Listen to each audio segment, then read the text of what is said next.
చాలా మంది ఏమన్నారంటే సిల్వర్ ఓక్ 3 సంవత్సరాలు పడుతుంది సిల్వర్ ఓక్ రావాలంటే. మరి ఈ మధ్య కాలంలో వాళ్ళకి జీవనోపాధి ఏంటి? సిల్వర్ ఓక్ కి 2.5 feet సిల్వర్ ఓక్ అవనియండి, మామిడి అవనియండి, వాట్ ఎవర్ ఇట్ మేబీ, ఏదైనా 2.5 feet ఉంటుంది. ఇంటర్ క్రాప్ వేయచ్చు, 3 months క్రాప్, 4 months క్రాప్స్ కూడా ఉన్నాయి. అవన్నీ కూడా ఈ రోజు మేము చేస్తున్నాం. జింజర్ ఇవ్వటం కానీ, జింజర్ కల్టివేషన్ వాళ్ళని ఒక అవగాహన కల్పించడం కానీ, పసుపు టర్మరిక్ కి సంబంధించింది కానీ, శనగలు ఇలాంటివి చేసే 3 months క్రాప్, 4 months క్రాప్స్ లో ఉండి వాళ్ళకి ఇవ్వటం ఒక ఎత్తు అయితే, ఏదైతే మనం సిల్వర్ ఓక్ ఇలాంటి ఆల్టర్నేటివ్ మొక్కలు మనం ఇస్తున్నామో వీటికి కూడా మెయింటెనెన్స్ కి ఒక్కొక్క ఎకరాకి దగ్గర 1,50,000 రూపాయలు వాళ్ళకి అది మొక్కకి అది పిట్ చేయడానికి, నెక్స్ట్ వాళ్ళని పెంచడానికి, వీటన్నిటికీ కూడా సంబంధించి వాళ్ళకి డబ్బులు ఇచ్చే పరిస్థితి వచ్చింది. అంటే ఫినాన్షియల్ గా ఏ గిరిజనుడు కూడా ఇబ్బంది పడకూడదు, వాళ్ళు అదర్ యాంగిల్లో ఆలోచించుకోకూడదు అని ఒకే ఒక ఉద్దేశంతో ఈ రోజు చేస్తున్నాం. దానిలో కూడా మేము సక్సెస్ అయ్యామని చెప్పడానికి నిజంగా చాలా గర్వపడుతున్నామండి. ఇంచుమించు 2024 అంటే మా గవర్నమెంట్ వచ్చిన దగ్గర నుంచి 2024 ఎండింగ్ వరకు దగ్గర 68,625 కిలోలు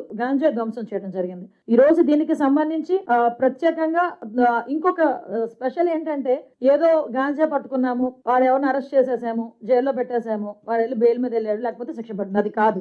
అసలు వీళ్ళ తాలూకా ఆర్థిక మూలాల మీద దెబ్బ కొట్టాలి. ఆర్థిక మూలాలు ఎందుకంటే వాడు ఇలా సంపాదించింది అక్కడ ఒక ఎసెట్ రూపంలో పెడతాడు. ఆ ఎసెట్ ని కనుక మనం సీజ్ చేయగలిగితే ఇలాంటి యాక్టివిటీస్ తగ్గుతాయని గౌరవ ముఖ్యమంత్రి గారి ఆదేశాల మేరకు ఈ రోజుకి దగ్గర 7 కోట్ల రూపాయలు పైగా ఆస్తులు సీజ్ చేయడం జరిగింది. నాకు తెలిసి దేశంలోనే ఫస్ట్ టైం ఈ రకంగా చేయటం, మన ఆంధ్రప్రదేశ్ చరిత్రలో ఫస్ట్ టైం కూడా ఆటోమేటిక్ గా. సో ఎప్పుడు కూడా ఆస్తుల వరకు వెళ్ళాలి, మేము ఆస్తుల వరకు వెళ్తున్నాం. ఇది గౌరవ ముఖ్యమంత్రి గారి ఆదేశాలు. ఇప్పుడు కింగ్ పిన్స్ ఎవరైతే ఉంటారో, ఇంకొకటి కూడా చాలా క్లియర్ గా చెప్తున్నాం, ఈ కింగ్ పిన్స్ ఎవరైతే ఉంటారో వీళ్ళ తాలూకా ఇప్పుడు ఒకటి దొరుకుతారు, దొరికిన తర్వాత ఇమీడియట్ గా వాళ్ళ తాలూకా ఆస్తులు జప్తు చేస్తున్నాం. వాళ్ళు వేరే వారి పేర్లు చెప్పినా, ఎక్కడి నుంచి వస్తుంది, హౌరీజన్ ఎక్కడి నుంచి వస్తుంది అని చెప్పినా, వాటన్నిటి మీద కూడా ఇన్వెస్టిగేషన్ చేస్తున్నాం.